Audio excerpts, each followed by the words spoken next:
So, hello, everybody, and welcome to this episode of CFO 4.0. With me today is a returning guest. So, he's Chris Ortega, from CEO of Fresh FP&A, with us from the States. We're going to talk all about 2024 and the excitement it holds for us. So, welcome, Chris. It's so nice to have you back on the show. Hannah, thank you so much for the opportunity. So just tell us what what are you most excited about for 2024? Kind of what's on your either your wish list or your ambition list? Yeah, I think so 2023 was an amazing year at Fresh FP&A. I think it was an amazing year for finance, CFO, and FP&A professionals. And walking into 2024, I'm really focused on three key elements inside of building Fresh FP&A, and also I think applicable to finance, FP&A, and CFO professionals. Those top three things. The first one is increasing our agility and strategic leadership inside the business. I think as we've seen, like the office of the CFO is now looked towards to be more of that future leader inside the organization. So we got to make sure that we're driving the business, getting outside of less of the tactical stuff, getting technology, getting automation, getting things to really position us to be that strategic partner inside the business. So that is priority focus number one. Number two, you can't talk about finance without talking about generative AI. I think tech forward finance is one of the biggest value propositions that finance organizations and finance teams have seen in the last decade. Our ability to leverage technology to increase our strategic leadership, increase our business partnership, increase the value that we're bringing to the business, and to help us scale is a huge factor that all finance, CFO, and FP&A professionals need to be thinking about. So that's my second one. And the third one, this one's near and dear to me. I think Fresh FP&A and kind of like our version of FP&A is not the traditional financial planning and analysis. Our outlook is the financial partnership and advising.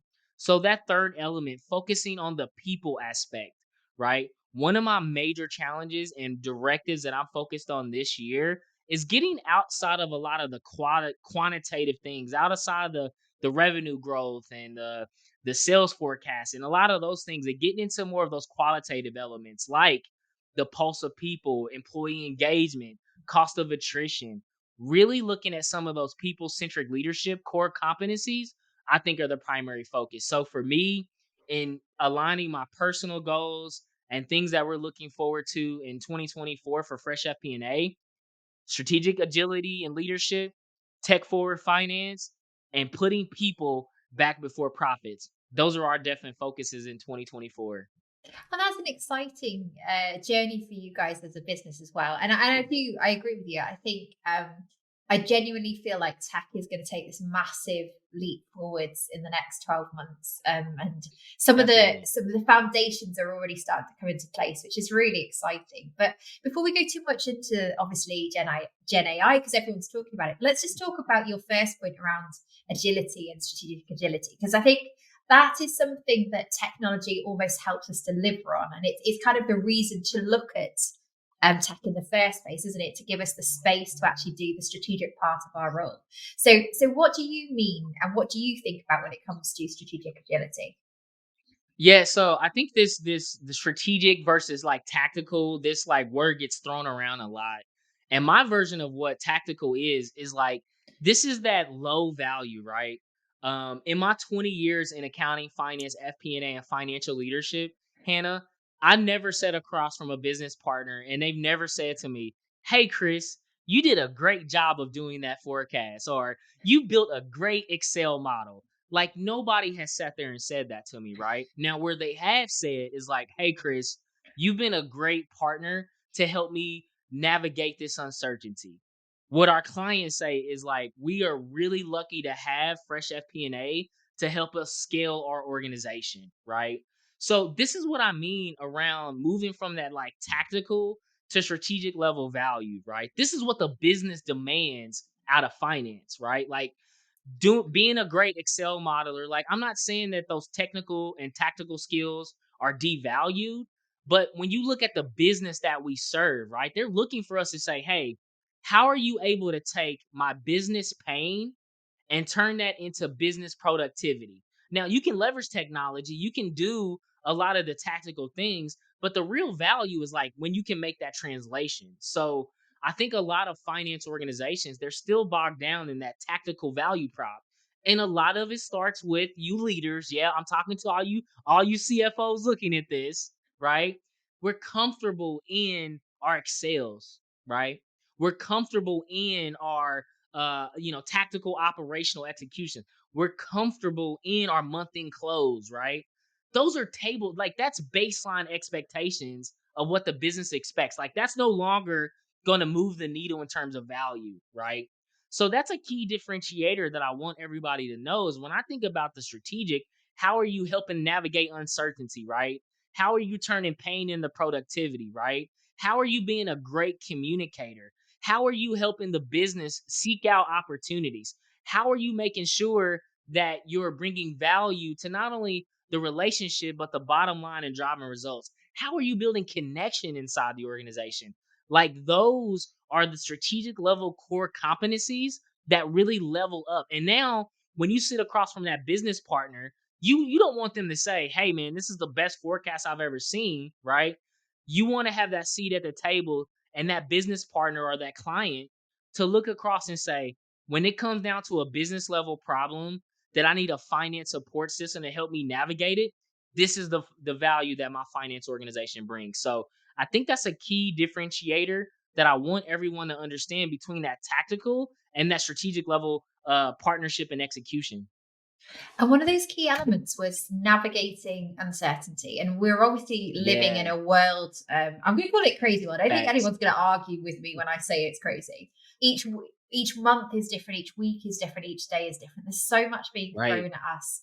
And as finance, it's kind of our way to help, our job to help the business navigate that. But how do you navigate that? What's your trick to making sure that you're supporting a business through that uncertainty piece? Yeah, I think the first thing in navigating uncertainty and challenge, right?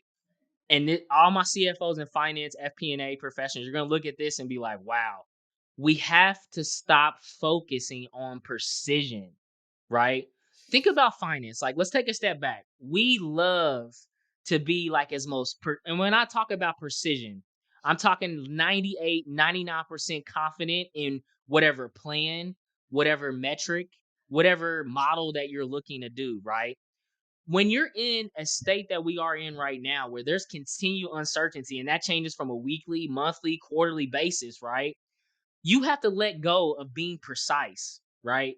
You have to let go of like having 98% confidence to make a plan or make a decision. So I think the first thing you need to get comfortable with is being accurate, right? And that to me, as precision is like that 98 and above confidence, accuracy is like that 70 to 85% confidence, right? Now, when you focus on accuracy, you get more agility. You're able to react a lot faster because you're not trying to be perfect and precise. You're trying to be accurate to inform, right? So I think that's the first thing that we always take in is like I can't tell you how many financial models and forecasts and budgets that I've done in my career. And the closest I've ever got is like 98% in whatever I forecasted, right? So inherently, a lot of their models, they're gonna be wrong. I think we get a lot of pride in like doing this forecasting. You spend all the business's time doing this for something that can change in like a week. So that's one of the first key things is like I always like to make sure we have agility combined with accuracy, not perfection combined with precision. That's the first thing to navigate uncertainty. The second thing is a lot of finance teams and you have analysis paralysis. Meaning you're trying to measure like 30 different things, right? We all know, right? You typically like 5 things you can do in a quarter, you can do like a really good job. If you're measuring 30 different things in your business to navigate this uncertainty, realistically, right? How can you fix and improve 30 different metrics in 90 days? If you just look at the basic math, right? That means you would have to fix one metric every 3 days, right? I know there's a lot of great high potential high performers that are going to be looking at this and say, Chris, we could probably do that. But realistically, right? Get your business and understand your business in 3 to 5 metrics, right? So for a lot of the software companies that we work with at Fresh FP&A, we look at 5 matrices: lead to close one to projects completed to revenue, revenue to cash flow. That follows sales, marketing, professional services, finance, client success. You see that entire value prop in there, right? Now, since we know we're laser focused and we're not measuring 80 different things across a look at the business, we know how to have that agility and that directionally accurate that we're doing our modeling, we're doing our forecasting, we're doing our analysis again. So to me, I think those are two key takeaways that finance, FP&A, CFO professionals need to do around managing uncertainty and challenge. Do you know, it's really interesting the amount of conversations I have about almost precision. Is the enemy of speed. We talk a lot about how do we Facts. shift to real time reporting, and the only way we do that is by reducing the onus on real time reports to be perfect. Perfection 100% slows us down in finance, and it's hard though, isn't it? Because you're so used to being scrutinized down to literally the penny if it doesn't reconcile to the penny. But it's also all about, is it material? Does it matter? And I think that's a question people have to ask Exactly. themselves. Exactly. And just to add to that around the business, right? Like when you look at a business partner, like you're in a high growth business, right? You got a lot of uncertainty. You look at the macro economy, you look at the macro markets, right? Like speed and agility is like an advantage to organizations, right? So a lot of times when you're sitting across from your business partner, right, set that expectation with them and say, "Hey, I'd rather for us to move fast and get data and have more agility and have more flexibility in our partnership, in our communication, and the information that we're proactively posting to you. But as a compromise to that, right, we may have some things that are not 100% precise, right? So you're balancing that finite, very detailed to more agility, more speed, but it's set that expectation up front with your business partner. We do this with our clients. We do this with the CEOs, business owners, and founders that we help support. We help set that expectation up front. Is to say, like, imagine yourself in a boat, right? You got the CEO at the front of the boat. You got maybe marketing, sales, operations, IT, but you got finance in the back that's navigating. And we got to be able to see, man, we're coming across like really dangerous waters, or in like 50 feet, there's a rock, or, we can accelerate a little faster. We have to have that level of speed and agility and flexibility to navigate that boat that we're driving around the business. So, that's another one, is make sure you set those clear expectations around, hey, here's the intentions, here's how we're going to go about doing it, and here's the kind of partnership that we're going to have with your business partners. And I always think it's really interesting looking at how people produce reports. So I always know if I Yeah. see P&Ls down to the penny in a management pack, there's something not quite going well. Like, unless they're a very, very Yes. small business, that isn't adding value to the business in terms of Facts. what we're looking at. So I think it's a genuine question about how good is good enough when it comes to reporting, because automation, whilst it helps with that speed and that agility, it can only go so far. If you try to automate everything, you end up spending your entire life automating rather than using the automations. And I always think that's an interesting compromise. And yeah, people expect the world of, and especially as new technologies coming through and the new AI piece, they're expecting perfection, and I just don't think it's there yet. Right. Agreed 100%. And I think to me, like when you think about that ability of reporting, right? So like going around that topic, a lot of times this gets back to what traditionally what finance is comfortable in. We're comfortable in producing our income statements, our balance sheet, our monthly reporting packages. But a lot of times, here's my challenge to you. If you look at your own reporting, right? This is a takeaway. Go do this. You can do this right now. Go look at the status of your management reporting or your business line reporting, things that you're giving to your business partners. If you look at that dashboard, that report, that analysis, and it doesn't drive an emotion, follow me here. If it doesn't make you want to go faster, go slower, or keep at the same speed, if you don't get like an emotional response from that information, it's not actionable. It's not actionable, right? And a lot of times, I think finance, we like to produce things just for, hey, here's information that's flashed, right? But if there's no baseline, if it doesn't tell the CEO, if it doesn't tell sales, if it doesn't tell finance that, hey, we need to slow down or we need to speed up or we need to keep at the same level, if it doesn't drive action, there's really no value out of it. You're just giving people information. And if you tie that out to the environment, we are inundated with information, right? Social media, emails. Think about all the information that professionals have to consume on a daily basis, right? You get text alerts, we get notifications, we get emails, we get slacks, we are inundated with information. So a key way that you can level up your reporting and your analysis, make it actionable. I always like to say, and this is what we tell with our clients, I like any reporting, any information that I'm giving you, I like it to be like a episode of a series of Netflix, right? A cliffhanger. Like I like to make you feel like, oh man, like we're doing really good. And this analysis makes me feel this way, right? Tie your reporting, tie your analysis, tie the information that you're giving to the business to action, not just, hey, here's the information. I joked with the team about I also think it's about setting expectation on the other side. So if you're being asked for information versus insight, then we need to change the conversation, isn't it? I think that's sometimes the almost like the vicious circle that finance gets into is they become the supplier of information versus the supplier of insight. And we have to change that conversation. So, how do you get out of that loop? How do you drive and change that conversation when you work with your business partners? Yeah, I try to get to the root cause of what is that information going to solve, right? So this is where we like to get into the root cause analysis of it. Is like, say for instance, I had a client today and they were like, "Chris, we want to look at our last 3 years of revenue broken out by different product lines and regions." And I said, "Okay, I understand.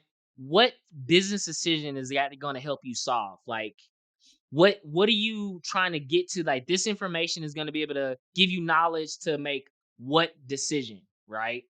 And a lot of times that business partner's sitting across or they're like, I don't know, what's like, hey, is that really the right information? Like let's get to what you're trying to solve first, right? And this is where we get into like we get it, we want to give it to the business and we give them another piece of information.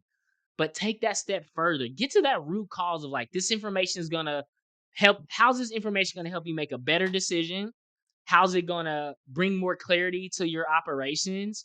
Or how's it going to enable you to look at investment or resources, right? Like those are the things to kind of think about before you just freely go provide that information. And some people may look at this and be like, Chris, that's pushing back. Of course it's pushing back, right? But it's pushing back in a sense of like, that's partnership. It's saying, hey, maybe that 3 year forecast isn't the right thing that you need to look at. Maybe it's another thing of like, maybe we can break it down by products that we invested in the last 6 months because you want to know new markets that you want to go into and maybe a new persona you want to go after. That may not actually be the right information. Here's the one thing I've learned in 20 years in accounting, finance, FP&A, and financial leadership. Business partners a lot of times don't know what they need. They ask for it and they're like, I think I need this. They don't actually know, right? They're like, I need a 12-month income statement. Okay, like what do you need it for? I just need it to look at it. Well, what are you trying to do? You trying to look at like your costs? You trying to look at your burn? Like, what are you trying to identify? That way, I can make sure you have the right actionable information to take action on what you're trying to solve, right? So that's a lot of time of what we do. What this and the byproduct of doing this, it helps you manage your capacity too. Because a lot of times you get inundated from the business. They're like, give me this, give me all this stuff. And it's like, you look at your to do list and you're like, I don't know if I can get all this stuff done. Right. So take that step and get to that root cause. Like, what business problem is this going to solve? What challenges is this going to shed more light into? Or what opportunity is this going to create? Ask those questions. Right. And it's not saying no. Mind you, in all of that, I didn't say, no, I'm not getting it to you. I'm just seeking more clarity so I can make sure I'm giving you the right information to drive action to help you answer a question you're trying to get answered. That's the best way to go about handling that information inundation, but also be more of a strategic partner in that process. I think that's great, and I think sometimes we forget that numbers, even, numbers can mean different things for different people. Numbers in context is so important for making business decisions. And like you say, people very often don't know what they're looking for. They're so used to being given the same set of information every month, and looking at the same style of format that it's good to change it up, because also it makes you think differently. I always think sometimes presenting things in different ways gives people a different, fresh perspective on what's happening, perhaps. So you talk Absolutely. you Absolutely. talked you talked a bit about forecasting there. So talk to us a little bit about how, in this period of uncertainty, how do you manage forecasting? What does good forecasting look like for you at the moment? Yeah, so for us, one thing that we did, so coming off of the budgeting season, right? I've always looked at budgeting, and I've worked in companies where we have like the 4 month long budgeting process, and you got to get it to the board, and it's got like 8 different layers that it got to go through, and then end of December you get through the budgeting process, you start the beginning of the year, and you get through February, and you throw the budget out the window because it's not even based on reality anymore, right? But I always challenge and say, I remember working at a software company, Hannah, and this is what I did. I managed and I treated our budgeting process as like a project, right? So I was recording time, I was looking at the meetings, I was like recording all the time, energy, and effort that it took from like finance, from sales, from all the business to get this budgeting process done, right? And I looked at the meetings, I did, I said to our sales, our marketing, operations, our HR leaders, I got estimates of times that I didn't have them like time tracking, but I got estimates on a weekly basis of how much time they committed. And I did a presentation. And basically, when you're able to take that time, I knew they're fully loaded, like cost to the business. And I said, this budgeting process that has taken us 3.5 months in terms of time has cost the business over 6 figures. It cost the business. Like it has cost us over 6 figures to do this, right? Then we got into February and I said, we're completely pivoting from that budget and now we're getting into a rolling forecast. So that budget, all that 6 figure time, energy, and effort that we spent was only really valuable for 2 months, right?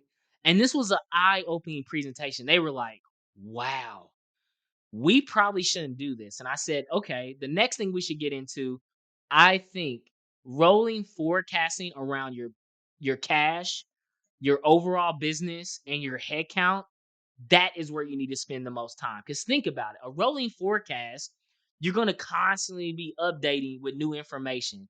So as new deals come on board, or as deals get pushed out, or you hire better people, or you find efficiencies and costs, you're getting as much real time information that is able to predict the business out maybe the next 6 months or 12, right?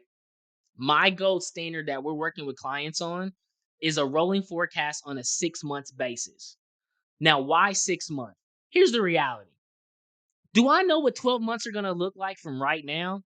If you are a CFO, finance, FP&A professional in a lot of uncertainty and challenge at a high growth business, and you're confident with 98% accuracy that you can forecast what the next 12 months are going to look like, you don't need to be in finance. You need to be going to go play the Powerball. Go get that 12 million billion dollars. You need to go be doing that, right? Because that's not really it. So we look at it P&L, balance sheet, cash flow, and 5 key operational metrics in the business in the next 6 month period, right? And then breaking that down even further, that next 3 months, I want to be as precise as possible. So now I'm getting in precision. I want to be as precise in that 3 months.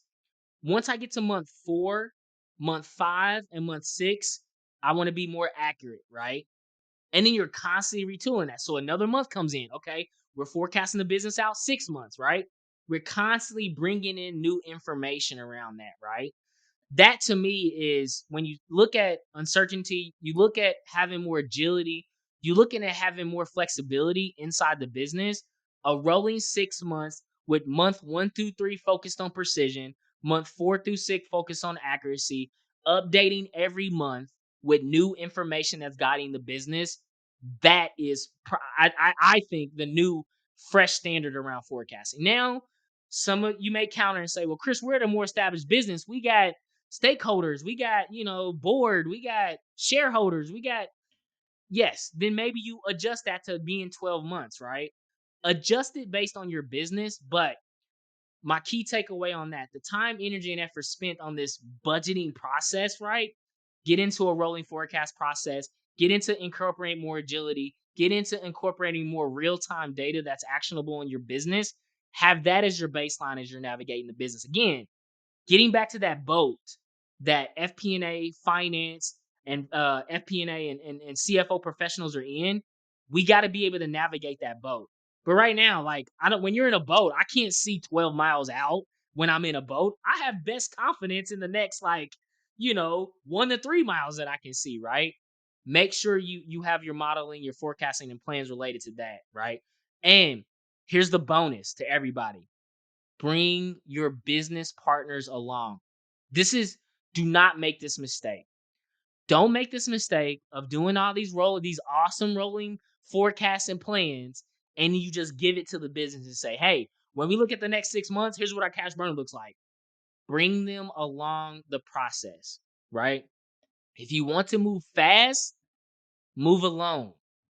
If you want to move further, move together. That's my key insight. And you talked, obviously, rolling forecast. There's actually, we talk about the effort that goes into like the annual budgeting process, but rolling forecast, to get to that precision in those next 3 months also takes effort. So how do you manage that?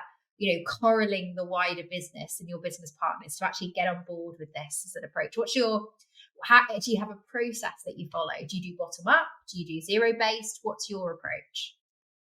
Yeah, so I always like to have a baseline where there's a finance derivative one where, we go through and we look at the business, right? So my team will go through and produce that next rolling forecast, right? Whether it's that 6 months that we talked about. But then it's also, as another baseline, we work inside the business, right? We work with sales, we work with marketing, we work with HR to get their best assessment. The reason why I like that is because you're almost doing like an A/B test on your forecast, right? And I always think about, as a CFO, I always think about ranges, right? So I know if we produce, and typically finance, right, we're going to be a lot more conservative, right? We're not going to take the salesperson saying they're going to grow their pipeline by 80%. We're going to be like, nah, looking at historical data, we've best quarter we've ever been able to grow the pipelines 40%. So I'm probably going to do like 20%, right? So typically that finance driven rolling forecast model is going to be your conservative baseline. So as you think about range, that's going to be more on the lower range, right? Now, when you get the business involved, that's going to be more of that more optimistic, right? And then in between, you're going to have like probably a most likely case that's going to fall in between there, right? So those are the different kind of plans that we like to produce and work with clients on. And now we know we have a range, right? Now, here's where things really go awry. If things go outside the range and they're better, it's like, okay, we need to adjust. Maybe we need not be as conservative that we are around pipeline generation, or around as deal closing or close ones or new leads. Maybe we need to be a little bit more optimistic, right? Or if it's the other outside the range and it's lower, okay, we need to be more tighter. Finance was too optimistic. We need to go really sit down the business and have a more realistic conversation, because now we have another baseline to establish. So as you're working through these different plans, you constantly have a range that you're looking at, right? And I got the optimistic, I got the, conservative, I got somewhere in the mid between, and I'm constantly reevaluating that. That way, and obviously you look at that, right? That range, standard deviation, right? That these are a lot of like statistical based things that you can be able to measure. One thing that we always measure is forecast accuracy, right? So how much in the first month and 1, 2, 3, even when we go produce the new rolling forecast that we're doing, how was our forecast accuracy, right? We like to keep that in that first 3 months, plus or minus 2 to 5%, right? Month 4, 5 through 6, right? You can get like 10% around there in terms of forecast accuracy, and we constantly looking at that. So those are some ways that we go across in like working inside the business, but also producing our plans and finding that middle ground most likely case. So you're looking at like single digit percentage points for your initial precision phase, the next 3 months, and then you're looking out at sort of in the tens, as it were, in that sort of that longer medium range, and then I'm guessing it's a little bit more Definitely. flexible as you go further out as well. For sure, for sure. Yeah, like 4 through 6, you're gonna be looking at double digits, right? And again, if somebody right now can plan out what the next 6 months are gonna look like for high growth businesses right now, you do not need to be in finance. Go play the Powerball, or go be something that you could go to Vegas. You're probably running a lot of Vegas out money if you're able to play in those odds. Yeah, no, and it is a crazy in high growth at the moment, in this current economic climate. It's a crazy world, but a really exciting one as well. And I think where people Definitely. can, well, finance can have a massive impact is with some of these different approaches to more traditional finance functions like forecasting. And when you look at the way that other people do it, where do you think are the biggest mistakes that people make when it comes to forecasting, particularly rolling forecasts? Where does it go wrong? Yeah, I think where they go wrong, they measure too much, right? I think it goes back to what I mentioned earlier. You're if you're Here's the thing: if you're a finance CFO FP&A professional, and if I'm asking you this question right now. Tell me your business. Tell me how you make money. Tell me your business.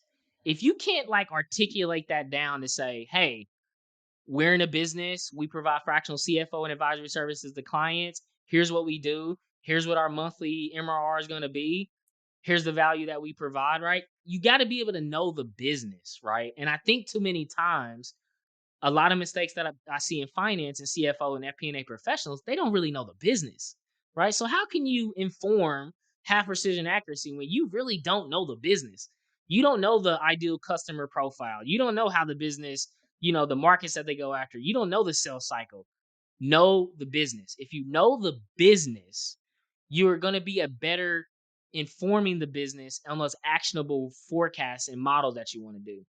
The second mistake that I see a lot of people make in terms of rolling forecasts is, you're using your Excel models and you're like, hey, listen, with all the FP&A tools out there, there are tools that can do that way faster. Leverage technology, right? Yes, you get comfortable in your Excel models and it's like our comfort space. We want to be the smartest Excel person in the room. But it ties back to what I mentioned earlier, right? If you sit across from a CEO, business owner, founder, a C-suite person, they this may be bold. They honestly don't care how efficient you are in Excel, right? They're not going to sit there and say, "Oh my god, I got the best FP&A person in Excel." They don't care about that, right? So now when you can have technology that is doing a lot of that data aggregation, data manipulation, you're not having this Excel workbook, looking up another workbook that you have to refresh, and you spend more time on that strategic side because you leverage that technology to do a lot of that tactical work you don't want to do. Now you have value. So I think another mistake I see is like people just don't leverage technology to do a lot of that stuff, right? And I think the third mistake that I see a lot of people, finance, FP&A, and CFO professionals make around foiling, they don't involve the business. They treat it as another budgeting exercise to just command the business to go do, right? They don't bring them along the journey. It's not very collaborative, right? It's not very communicative, right? You're not building people that are anchored towards these plans. You're building them to tell them, hey, sales, here's my rolling forecast. And I project that we need to have sales go up 25% because this helps our cash burn. I need you to go do that. Bring them along the journey, right? Here's the benefit of that, right? When you bring them, say you do get a surprise compared to your rolling forecast. If you brought them along the journey, now you can say, hey, I know we had a surprise in sales that we were projecting 20%, but we actually did 10. What do you think, like, from your vantage point, what do you think caused that, right? What are some things that we can do better? What were some opportunities? What were some challenges? Now you get involved in that conversation, right? Now it's completely different than you going to sales. I had 20%, you did 10. Why did this happen? Tell me why it happened. you completely change the partnership dynamic. Even when it's bad, that happens, right? Now, if it's good, you're like, yeah, I was conservative on our estimates and sales blew it out the water. Sales, you did a great job. Why? What went right? Right? And also, what could we have done better in that process? That is a byproduct when you're more collaborative inside the business. So for me, I think those are the critical three mistakes that I see a lot of finance, FP&A, and CFO professionals make just around developing and building out their rolling forecast models.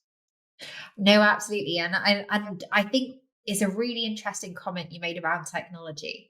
I think, we very often we see Excel as, leaning into Excel means we're leaning into technology, right? And I'm like, no, like Excel is almost too much, like you're almost doing it too much. And my classic is, if you can't look at a cell and tell, and anyone that's got really fancy forecasts, if you can't look at a cell and explain it to somebody within the first 10 seconds of looking at that formula, your spreadsheets are too Lost complex. them. Yeah. Lost them. Yeah. And typically when it comes to Excel and like technology, right? Like we get this, and one of the things I'm always challenging people on is like, you have to get outside of your comfort zone, right? Yeah. Why do you think Excel is the biggest place? It's because we're comfortable with it, right? Mm, We grew up in finance and we were so happy that we knew this new H lookup formula and this new, like, we got excited. We nerded out on that stuff. I still nerd out on Excel stuff, right? But I'm not nerding out on Excel stuff when I'm sitting having a conversation with a CEO, business owner, or founder, or a C suite. I'm not nerding out in Excel on that stuff. So it comes from a place, and Excel is really easy to start. The barrier to entry to get ease of use of Excel is like you open it up and get started. But then these things morph into these big things, right? And again, our level of expertise that we have, we love it. I love Excel, right? I'm not saying Excel is not a bad tool. But when you look outside of the finance organization, right? Like, I know a lot of salespeople, they love Google Sheets, right? And they're like, I don't like Excel at all. Send it to me in Google Sheets. It's like, well, it's kind of like the same thing.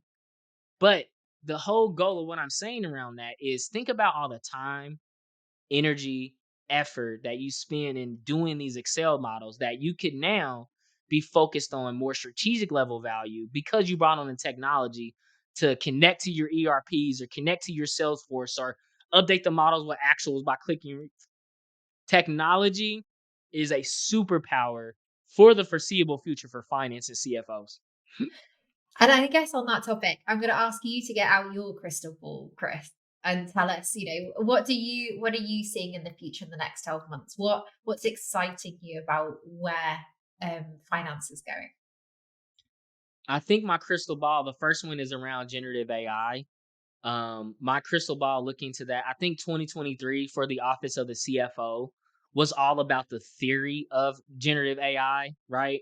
I spoke a lot about this. I did a lot of conferences and presentations, a lot of thought leadership in this space. I think the next 12 months for the office of the CFO as it relates to generative AI is application, right? It's like, I got the theory, show me how to do it. Like, what is the use case, right? Because now I think people are getting a lot more comfortable because 2023 generative AI for the, I would say, traditional finance, FP&A, CFO person was like an elephant. It was like, there's no way I could do this stuff, right?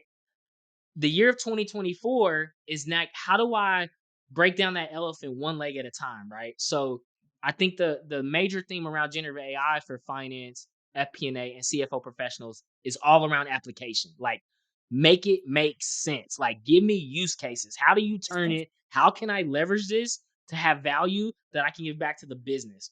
I think that's number one. Number two, continued uncertainty, right? We're coming into an election year at the US that just automatically has a lot of uncertainty. We still see the private equity VC market. Who knows what they're going to do this year, right? We're coming off the tailwind of like one of the lowest IPOs of all time, right? We've got the global economy, the US economy. We still have a lot of those uncertainties. So I think the second thing is continue to navigate business around uncertainty and challenge, right? That is going to be the priority for the next 12 months. I think the third one is an interesting one, and it gets around people. I was working with a good friend of mine. He does consulting for HR leadership for companies, and he does a lot of like talent consulting. One of the most interesting things that we looked at was when you look at the U.S. labor, the Bureau of Labor Statistics, they produced a industry analysis looking at the accounting industry, which I know like finance FP&A is not accounting, but it all rolls under that, and that's how the U.S. Labor Bureau of Statistics identifies it as accounting. They projected out the next 10 years of what the profession looks like in total headcount. And what you see in 20, you seen it in 2021, you seen it in 2022, you seen it in 2023. It's like a pitfall in terms of talent. So I think one of the challenges is finding talented people, right? Inside of finance, FP&A, and CFOs, right? That is going to be like, how do you continue to retain talent? How do you keep talent? And you look at the demographic that now, Generation Z. I'm a millennial myself. That's me aging myself. I'm a millennial. But this workforce, they have a lot of differences in terms of like work that they want to do, the effort they want to have, impact that they want to do, community involvement. It's completely different. So that talent aspect is, I think, a path to competitive advantages, not only for finance teams, but for businesses. So how are you making sure you're, you know, setting up the right place for talent to thrive and want to come to your organization? I think to me, those are the top three crystal balls. Generative AI, application and development of it, right? This continued uncertainty and challenge that CFOs and finance team continue to face. And how do we make sure we're attracting talent, retaining talent, and making sure we're building a high performing, potential finance organization? Those to me are the top three crystal balls for any finance, CFO, or FP&A professional. Absolutely. And I think there's a really interesting dynamic in that, how is Gen I going to help us build the next generation of talent?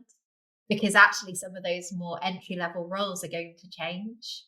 And what was Yes. traditionally being the entry into finance won't be the same. So it's how do we draw from different pools of talent? How do we support that next generation to get in, and actually give them the skills that they need to thrive? And I had a really interesting conversation actually with a CFO recently about how actually implementing technology. So you talked about, looking at the use case of Gen I, but the technology that they had implemented had actually allowed them to attract a different caliber of talent. So the expectation they were seeing from candidates was that they either wanted to be involved in bringing in the technology, they expected to have it in place. It's become a real decision point, I think, for a lot of candidates now. What are the systems and the processes, and what's the investment going into finance? So I think it's a real interesting conversation for the CFOs to ponder on over the next 12 months. So Oh, absolutely. Absolutely. brilliant. Well, thank you so much, Chris. As always, I love your enthusiasm and passion for finance, and it shines through in the conversations we have. So, if people want to learn more about yourself and about Fresh FP&A, where's the best place to find you? Yeah, so if you want to connect with me, I'm all over LinkedIn. Just type in the search bar, type in Fresh CFO. That'll pop up. That's my personal. If you want to learn more about Fresh FP&A or looking for fractional CFO and advisory services to help you transform and scale your business, check us out at www.freshfpa.com. That's where you can learn everything about Fresh FP&A. You can also follow Fresh FP&A on all of our socials, which is at Fresh FRESH on all of our socials. I love people talking. If there's something that you sit through and you want to learn more about, I'm happy to connect. Drop me a message and happy to connect. And for all those finance, FP&A, CFO professionals, you're listening to this. Listen, man, keep pushing, never settle, and just always remember the best is yet to come. You got this. Yeah, and it's such an exciting world to be in at the moment. So thanks again, Chris. And for our listeners, if you've enjoyed this episode, please don't forget to leave a review. And we look at all of the feedback we get on these episodes to figure out, who to bring on again. And Chris is always do really, really well. So thank you, Chris, for coming on. Thank you to our listeners for joining us on this episode. And of course, if you've got any suggestions, thoughts, questions I should have asked, please do reach out to me on LinkedIn, PM, or directly via email. Thanks for listening, guys, and see you on the next episode of CFO 4.0.